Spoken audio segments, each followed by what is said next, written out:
Just because you have Revit 2027 installed doesn't mean you have the latest version. In this video, I'm going to be showing you how to update Revit to the actual latest version, and then I'm going to be showing you some of the new features that have been released. Let's go! Now quickly, before we jump into Revit, I would just like to ask you to check out my website, balkanarchitect.com. The link is going to be up in the cards above and then also down in the description of this video. We are an Autodesk authorized training center and we offer over 150 hours of Revit training. Now, without any further ado, let's jump straight into Revit 2027. Now, you may think this is the latest version that was released in April, and it is. However, the 2027 is no longer the latest version. Now we have 2027.2. We had the 2027.1 release, and now the latest release, the .2, has been released soon, so I'm going to be showing you how to update. So here, if it only says 2027 or 2027.1, what you need to do is you need to open up the Autodesk website. So just Google Autodesk, open up their website, and here you need to sign in. So I'm just going to open up my account. Already I'm signed in, so now I'm just going to find products and services, or you can go straight to product updates. So when you open that up, you're going to see that all of the product updates are going to be listed out over here. Now you can filter by product or by type. So for example, here I can just check Revit, hit apply, and here we can see everything that was released for Revit. So here we have Revit 2027.2 update. So this is the one you want to choose. For example, here we have 2026.5.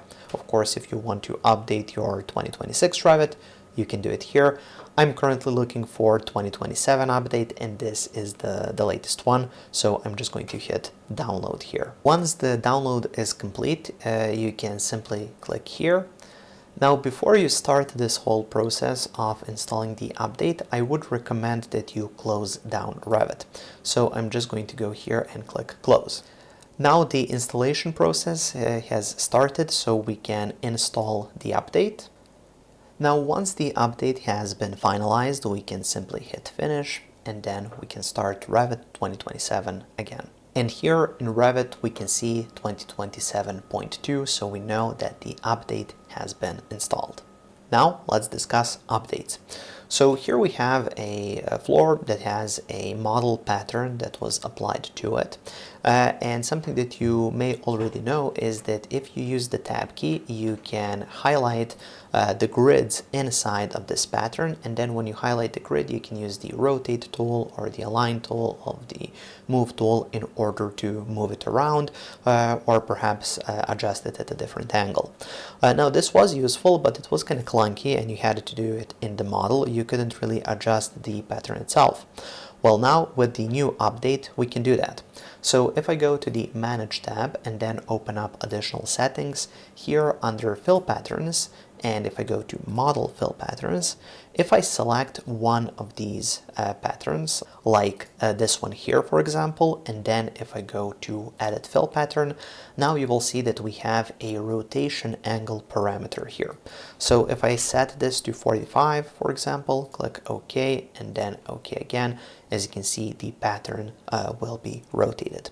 Now, of course, this works for model patterns. However, this isn't a feature that applies to drafting patterns because those are very different. Another new feature has to do with Revit tag functionality. So when you have tags in your project, and let's say I have placed this door tag, I'm happy with the position, I'm happy with the tag type, I'm happy with the orientation, and now I want to do that for the rest of the doors. That would take a lot of time just to adjust it properly everywhere, but luckily with the new tag by example tool, I can do that pretty much automatically. So you click on the tag by example tool. Here we have some options. So we can filter targets by category, and also we can filter nested families if we want. Right now, because this is a door tag, see how only doors are kind of black, everything else is in halftone. And then we can also say here if we want to replace the existing tag, and then do we want to match tag orientation, the host rotation, and the host flip, or mirror. So I have all of these checked on, so it will basically match this tag to all of the doors and follow all of these rules. So now if I select this one here and then this one, but see, when I select this one doesn't highlight. So you need to hold the control key if you want to add it to multiple ones. And I'm just going to add it to all of the doors here, and see how it highlights these in orange, meaning that they will be removed and only this one will stay. And yeah, we can see that the orientation is correct, and also the rotation and position. So now if I hit finish, the old tags are gone and the new ones are properly aligned and placed. The next new feature has to do with the accelerated graphics. So this is something that we have as well, accelerated graphics in Revit. Now previously, if I would to turn this to shaded, and then here in the graphic display options, if I had my ambient shadows turned on, those ambient shadows would be basically gone like this when I turn on accelerated graphics. However, now if I turn on accelerated graphics, those ambient shadows should be there.